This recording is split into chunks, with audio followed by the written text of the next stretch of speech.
Businesses thrive by knowing customer insights because today's insights are tomorrow's facts. At iResearch, we live and breathe insights. And despite searching high and low, we were unable to find a customer insights podcast that answers one of the most important questions in business. Why do customers do what they do? So we launched one. Hi, I'm your host, Darshan Mehta. I would like to welcome Rick Denton. He is the managing principal at EX4CX, which means Execution for a Customer Experience, a company that specializes in customer experience and voice of the customer programs. He has extensive experience in CX and VOC with over 2 decades of experience in the field. Rick describes himself as a customer experience advisor who works with customer-oriented C-suite and board leaders who need to navigate to increase revenue, reduce costs, and improve experience delivery. He enables companies to achieve experience transformation, guiding them to stop, survey, and score, and start, listen, and act, using a tool, voice of the customer approach. Welcome, Rick. I'm looking forward to talking to you. Yeah, this is going to be awesome. I'm excited about this. Not only am I excited about the topic, but I just think it's kind of cool that we're talking across the globe to each other. And so I realize it's no longer novel, but it's just great to make these connections across the globe like that. So thank you for having me on. This is going to be a lot of fun. And thanks for joining me. I mean, the world is your oyster these days anymore, isn't it? Yeah, that's right. Ooh, it's only 9 o'clock, but some oysters. That sounds good. Maybe we'll have to talk about that a little later. So tell me the aha moments that put you on the path to become a customer experience expert, voice of customer. What led you on this path? So I'll have 2 answers to that. What led me on this path was just a natural evolution. My career has been, well, actually, if you want to go all the way back, Anderson Consulting taught this poli-sci major how to code, but I got out of coding as quickly as possible, and they are probably thankful for that as well. But the career was primarily process improvement. There's a Six Sigma black belt in my background. I call it's gray from lack of use. There's project management. There's all this sort of kind of the inside out view of getting things right at a company. It was actually at a Forrester CX conference where it really started to change, where it was, wait a second, there's this whole customer lens that you can apply to that. And we weren't ignorant of it before, we just didn't focus on it.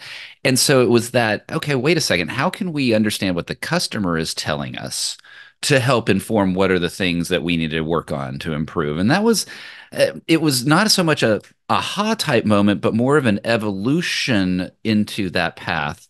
The aha moment, so kind of that second thing that I want to add to that, was really a little later. I just use the word evolution. And there's a lot of customer experience folks that tend to think in that way of, I've evolved beyond a process. I've evolved beyond inside out to that focus of outside in.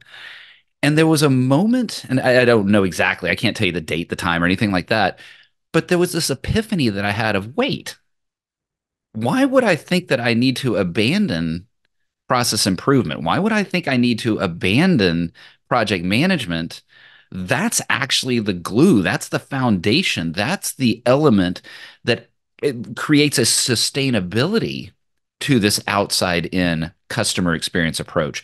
And that was the aha moment. And heck, it's the genesis and kind of the origins of even the company name, Execution for Customer Experience, weaving that outside in of customer with the inside out of process and execution to be able to deliver a great experience for every customer every time.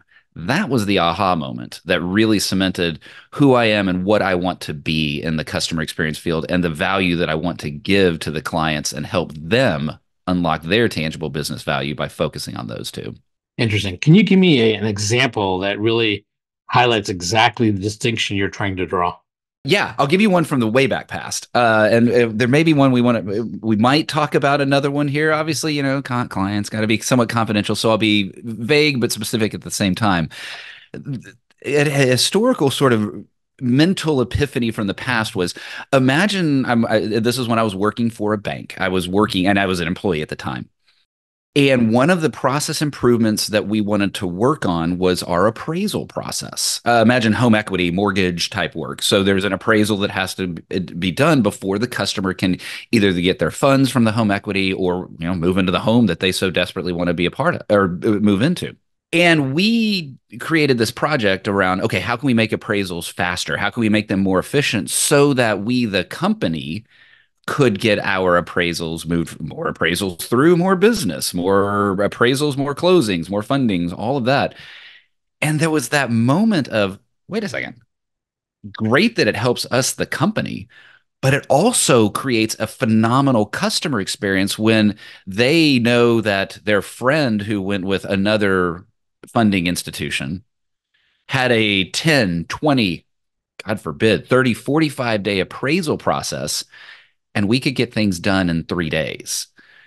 And it was that, okay, customers delighted in it. They, of course, then said to all their friends that were looking for their next home mortgage, their next HELOC, whatever it was, you guys need to work with this company because I got closed in a matter of weeks, whereas going somewhere else I'm going to have to take 45 days. So that was that real tangible element of by improving the process, improving the execution, we helped the customer.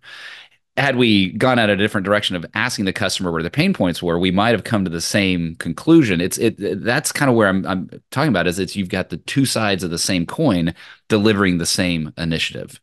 Interesting. You just made me think of this. It seems like inherently, a lot of times, focusing on the process is going to run into conflict with the customer experience because the process is focused internally in terms of internal efficiency and stuff. However, if you can turn that into an internal efficiency, but also a tangible benefit to the client in terms of a faster return on the appraisal, right? And I think that's the key. It sounds like that's really the key, as opposed to just focusing on the process, which often is needed for internal efficiency, but don't lose focus of the customer experience. Is that correct? Yeah, and I think I would take what you just said and sort of take it one level further, and that is where I would and do guide companies today is let the customer's feedback, and I use that term very generically, just any sort of understanding of the customer inform you on where you should be looking for your inefficiencies. Yes, of course, there is a need for companies to be profitable. This is not, we're not running nonprofits. We're not running charities here. Of course, charities actually do exist and they want to be efficient. They want to delight their customers as well. So, with that profit mindset, you can't just, okay, the customers want X, Y, and Z, therefore we're going to do it. But by letting your customers inform you what is most important to them, and then you taking the layer of, okay, what are the business actions? What are the business activities that I can do with that input to then both make my business more profitable, create greater revenue? Combining those two worlds together from an execution perspective, that's what unlocks the tangible business value. If you just focus on what the customer says and you don't have any process or anything like that, then you're going to bend over backwards to delight one customer. And great, that customer's happy, but then you've pissed off the other 99. If you don't focus on the customer as you're doing your efficiencies, like you were asking, then what you're going to do is create a bad experience just more efficiently. And I think that's where a lot of companies find themselves getting in trouble, especially right now. And we're recording this in 2024, especially in the US and I think in other regions of the world. Cost cutting is absolutely the focus of a lot of companies right now. That's what I'm saying. Yeah. And that leads to those process efficiencies, right? And but there's a danger of focusing on things that would, like you said, anger the customer, frustrate the customer. Contact center is a real easy place for people to focus on, right? So, oh, I'm just going to whack all my agents, or I'm exaggerating, of course, but I'm going to lay them all off, and oh well, the whole times will go up. But man, I'm more efficient, right? But if your customers hate you as a result, great. You may have gotten that sugar high of the cost cut, and yay, you made your quarterly numbers, and you let your shareholders, be happy that quarter. But because you pissed off your customers, you have found yourself in a longer, medium and longer term situation where the revenue is not going to be there. So instead, what are your customers telling you is inefficient? And let that guide where you can get better. Your customers might want you to be more digital in their contact. Your customers might want you to find more self-service options. Let the customers guide you towards that rather than just assuming this is how we're going to make things more efficient. Well, using a call center example, for example, let's just kind of brainstorm here. If someone is looking to basically shorten the time of calls, and have more efficiency with their operators, one would say to cut costs, let's just automate everything, right? And you know how you and I feel about automated phone systems, right? But that doesn't mean you can't strike a balance, right? In other words, you can automate it to the point you have good choices, and those good choices lead to the right person to talk to address your needs quickly. Now that I think what I'm trying to get at is I think you bring up an interesting point about processes that are internal focused, but mostly those processes are focused on efficiencies, cost cutting, so on and so forth. But don't forget the customer experience. And I would ask you, which is going to take the precedence, the customer experience or the efficiency internally? You know what Darshan, I'm gonna say that that's a false question. Is that I'm gonna say that doesn't have to be a binary choice. Now, there may be some of your listeners are like, oh, okay, nice, unicorn and rainbow, Rick, that's great. You're gonna find ways to make your customers. I get it. There are times, there are realities that no, you know what, we've got to be more crisper here. I would submit though that company really evaluate how you got to that point. If you're really at that point that you're going to do things that are efficient so that you can stay in business but are incredibly damaging to the customer's experience, that's a point of introspection of really how did we get here, and deeper than probably what you and I can talk about here in our chat. So that would be where I'd guide a company is let's go through that exercise. Now, going into kind of the other aspect, let's stay in the contact center vein. Most, and I'm going to use that somewhat loosely, customers really don't want to talk to someone. They want to be able to self-serve. And I recognize there are data points that show us that some of that's generational, some of that's regional. In general, though, let's just accept that. How about this? There's a segment of people that would say, look, I just want to get things done. And if you talk to the customer, whether literally talk to them or understand what they're telling you, then you can know which use cases they are actually quite comfortable, not just comfortable with, but prefer being digital. The very almost cliche example that I use is, do you like to call? Now, I'm funny, I'm talking to a restaurateur here, so you may have a different perspective, but I don't want to call to make a restaurant reservation. One, it makes me anxious to know, did it really get written down? Am I really in the book? I love a digital solution for that. But when my flight is canceled and I'm stranded in Fort Lauderdale, I don't want to work with the app. I want a human because the app frequently gives me an option that is not helpful. I want to work with a human who can problem solve together. That makes sense. I think you have to give people options for sure, right? It's not just one all or nothing yet. Yeah, and there's a whole category. Right? I don't think we're going to get into Gen AI or that kind of thing, but there's a whole category of you talked about shortening the call, and I'm not one that says, okay, let's make sure we shorten the calls. I think I would rather just let's make sure we only have the calls that exist because the customer wants the call that exists, and then make it as efficient as possible. The ideal world is not a customer navigating through a menu, but that the system, and I realize I'm being a little bit some unicorn rainbow here, but the system recognizes the customer, anticipates why the customer is calling, has already prompted the agent with the customer, the problem, and the likely solution, and is able to guide the customer through that way. So there's not the, hey, okay, tell me about your problem, tell me about, why are you calling sort of thing. What if we use our understanding of the customer? And an easy example is if we know that a shipment is delayed, if we know that we committed to provide something to the customer that wasn't provided, well, we know that in our system.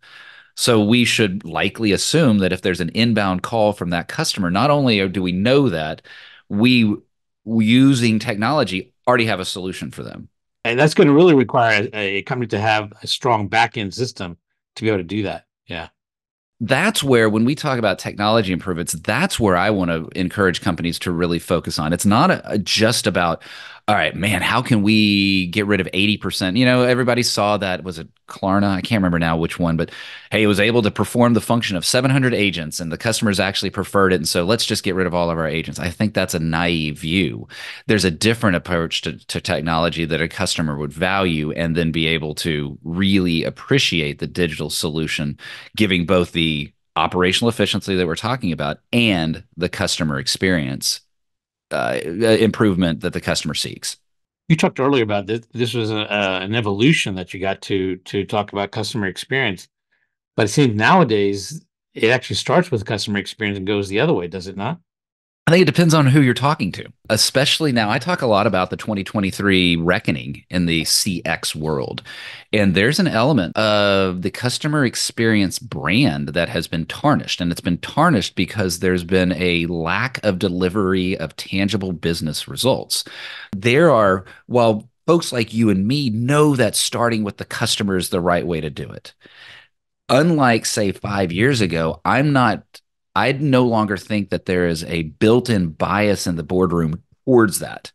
Instead, it's incumbent on folks like me and others in the customer experience world to explain, hey, we're not here to improve experience. Now, that's going to sound weird. We're here to improve your business results. And we're going to use experience as a way to improve your business results. But we're not here just to make customers happier. We're here to improve your business results. And how do most people recognize that what you're saying is true?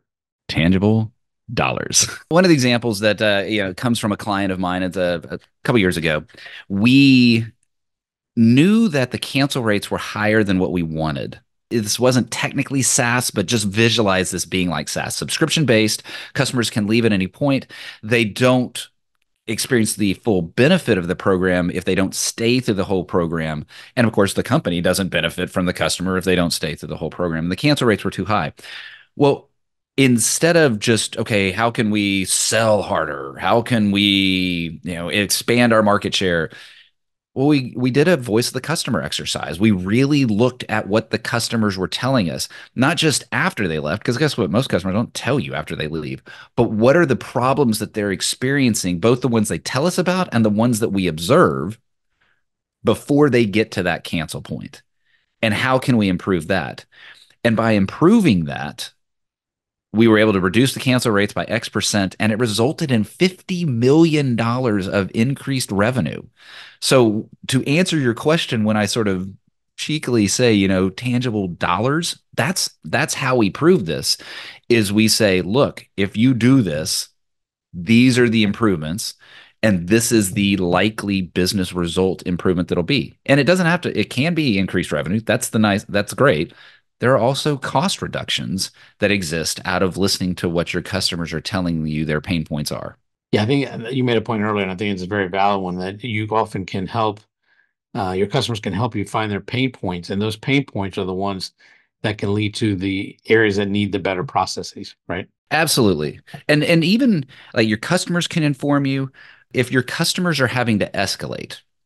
A particular issue is not resolved at a particular function level department and there's escalations. Well, first of all, learning why is it being escalated? Things happen. That's escalations are there, but how efficient is your escalations process? That's an example of by looking at what the customers are experiencing, they're experiencing escalations and it's a nightmare for them to go through it. Well, let's make that process more efficient. I've saved my cost, right? And just by focusing on that, I've improved my cost. Then by focusing on what are the reasons for the escalations, I start to improve experience and increase revenue. Mhm, mhm. So we're talking a lot about customer experience and voice of customer. Please tell us exactly the differences and how you approach each. Oh, I like the way you asked that because I'm going to answer it slightly differently. Is that I don't see them as different. I see them as complementary. I see them as voice of the customer. It's an influential key component of delivering overall customer experience. And part of that is when a lot of folks hear voice of the customer, they hear the word survey. And I will always, well, I shouldn't say use the word always, but at least for the near term, I will be on my soapbox. I will be pounding my shoe on the desk saying VOC does not equal survey. Voice of the customer is simply our customers are telling us information, either tangibly. Customer says X, customer types X, customer sends an email, or customer speaks on a contact, and we've listened to what they've said in that contact. There's also customer behavior. I had the head of fan experience for the Orlando Magic, which is an NBA, National Basketball Association team here in the US, the Pro Basketball League. And she told a story of her customers said, hey, we would love to have healthier options in our concessions there at the arena. And so they thought, all right, great. Let's go put in healthier. Let's get the salads there. Let's put the sparkling water there. What do you bet the fans continued to buy? Beer, nachos, hot dogs. Of course.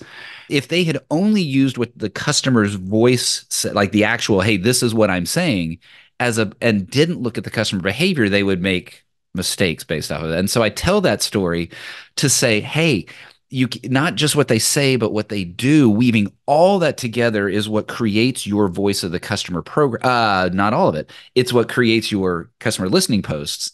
Then how do you analyze and act on it? That's what makes up a voice of the customer program. That's why it's not just about survey and score, it's listen and act. That's what then allows you to create this great overall, and even forget it, great, even just good, consistently good customer experience, which your customers are expecting your brand promise to deliver. So on this podcast, we talk about aha moments, which are often insights. So I'm curious, how do you define an insight? Let me start reverse. Here's how I would not define insight, and that is information. There is a lot of information in a voice of a customer program. There is what the customer says, what the customer has typed, and then the behaviors that I described, all of that. That's information.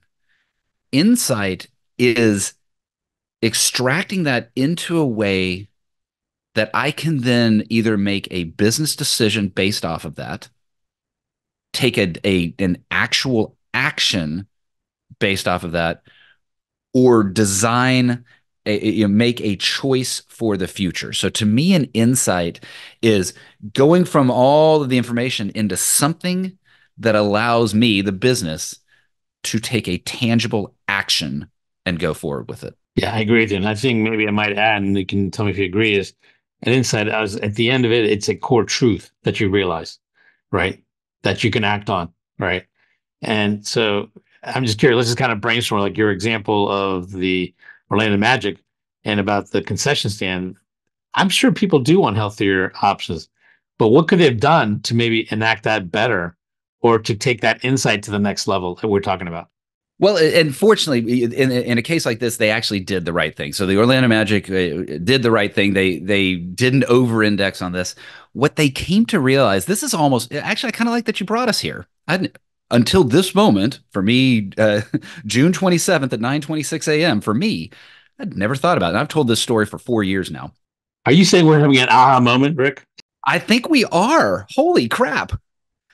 Is the information was fans said they wanted healthier options. The information was the fans didn't order healthier options. The insight that they did get was fans wanted the perception of healthier options. They wanted to see that salad was on the menu. They wanted to see that sparkling water was on the menu, even if they still made the choices that they wanted to make away from that. But that's so the information were those first two pieces. The insight was they wanted the perception of it, and using that insight allowed them, okay, let's not over order, because salads are a disposable item, right? You over order, then it's just waste. So using that insight allowed them to make the right business choices around the concessions and what their fans wanted as far as an experience. Interesting. So I think basically they wanted the fans wanted to feel like the company really cares about their health. But at the end of the day, they make their own choices, but at least they have the option. And of course, people did order the salads. It wasn't that, there was this one, it's like, it's not like the burger house that you've got down the street that has that one bottle of Dom Perignon that they're really hoping to sell kind of thing. That's actually a true story. We've got a burger place that jokes that they've got the one bottle.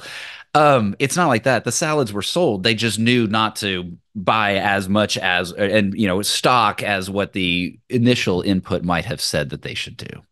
Yeah, there's times I'm sure sometimes people always got a burger, every once in a while got a salad too, so they felt healthier as well. But I think it's interesting. I guess I don't know those people because I'm not those people. Can I get a little more nacho cheese poured on there? That's me. So, do you feel people today are buying products or experiences? It depends.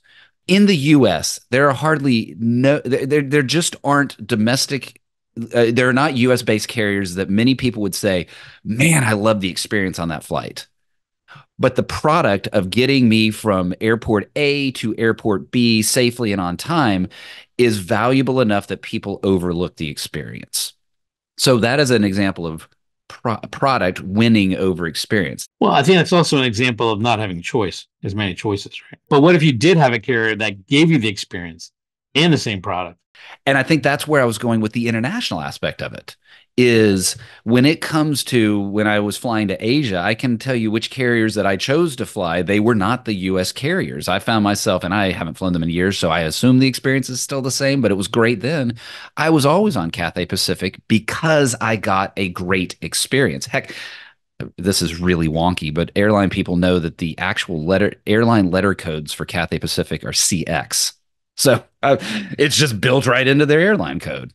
So yeah, you're right that when there is choice choosing experience, it is it's not an answer. And you can almost hear it me sort of hedging as I'm going through this. It's not an answer that can be delivered as binary as that because price is a part of experience. Product is a part of experience. So it's not that you either have product or you have experience. The product itself is the experience. The pricing is the experience. And so it can be difficult to sort of disconnect from those. True, but in a world where we have many parity products, correct, then the distinguishing factor can become and often is becoming more and more the experience. Wouldn't you agree? Oh, I believe certainly I believe it. I was consulting for Bose. Gosh, it was this 6 years ago, and Bose was really ramping up. They've since shut it down, but they really were ramping up their retail in person, physical brick and mortar retail experience. And they were doing that because, except for those that are true audiophiles, not folks like me that have ruined my hearing from way too much loud music in my teenage years, the upper end audio products tend to be somewhat similar. Comparing a Bose to a Sonos or other products, in the mind of the customer, there wasn't as much differentiation. And I recognize that audiophiles will now hate me for saying that, but the general population doesn't see it that way. The in-store experience was designed to make it so attractive that it was not a transactional type thing, but it was an experiential purchase that a customer did. And therefore, they would be purchasing more Bose products because of the experience that they had in the store when the products themselves would be somewhat equal. And I put that with the asterisk there, but equal enough in the customer's eyes. Sure. Yeah, I understand. You often talk about a story about being lost in the Arizona desert without a map and how that is a metaphor for business leaders today. Tell me more about that story. Yeah, I debated long and hard whether I wanted to put that story out there because it doesn't put me in the best light. I'm actually an Eagle Scout, right? So I did my backpacking, I did my camping, I've got my outdoorsman type skill set from my past. And yeah, there was this one time it was out in not the most remote. I'm well beyond those days, but I was out there. And even though I had what I thought were the right tools, my phone, I thought I was equipped correctly. I didn't have a physical map, but who needs that, right? You got your phone. I thankfully had enough water. I had enough of kind of the basics. But especially when you get out there, the trails can have a way of sort of disappearing. It's not as walking through a forest, you're walking out in the desert. And I kind of came to the realization that I wasn't entirely clear how to get back to the trailhead. I don't know that I necessarily would have been lost for weeks, right? It wasn't necessarily one of those stories because I was still in the ecosystem of where I was hiking. I understood it, but I didn't know where to go next to get me back to the trailhead. And thankfully, and not again, I don't want to overstate this. I wasn't in a desperate state. I wasn't laying on the ground, sun parched, but someone else was hiking the trail, came alongside, and I just asked them. I said, "Which way to the trailhead? I don't know where I am. I'm lost."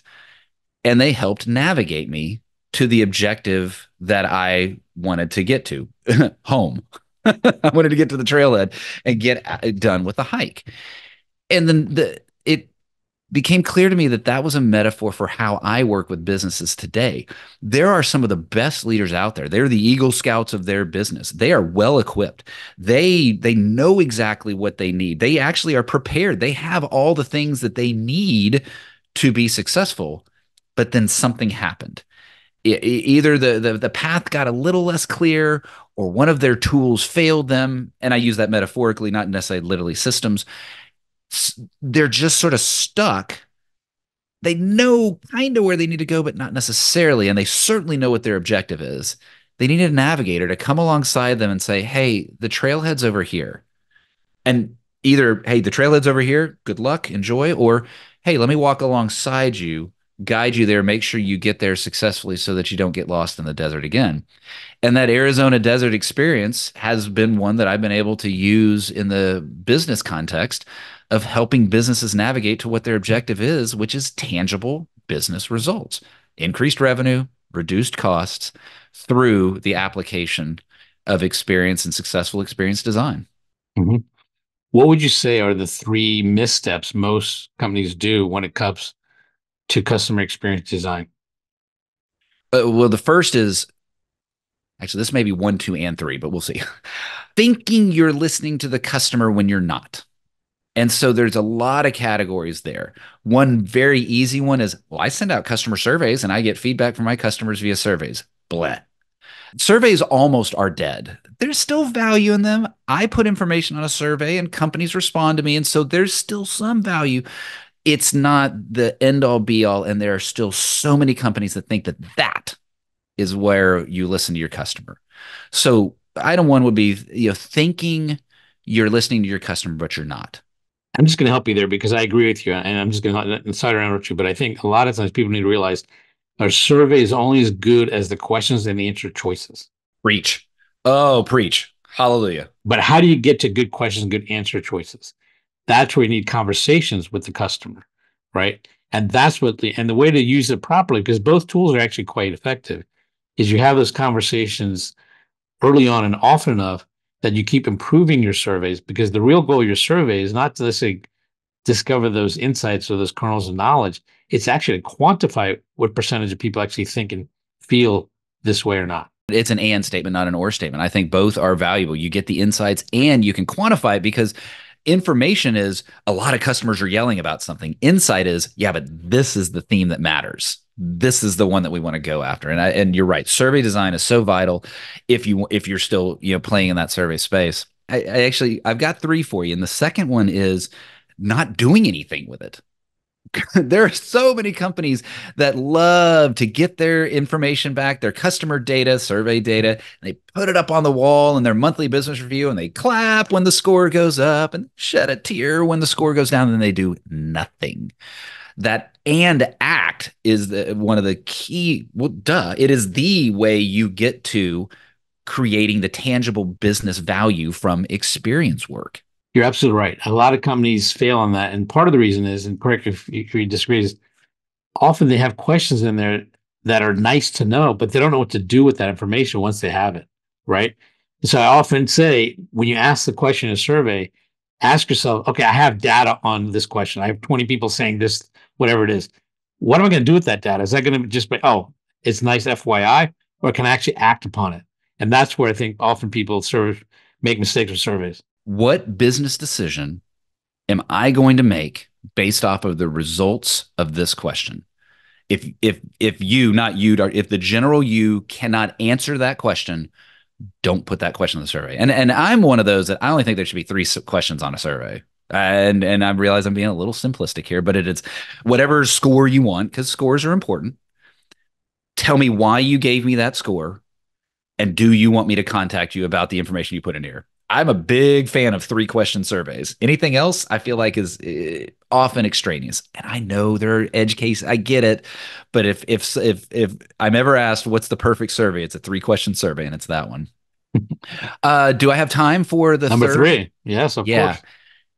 Not demonstrating the actual business value to your non CX peers.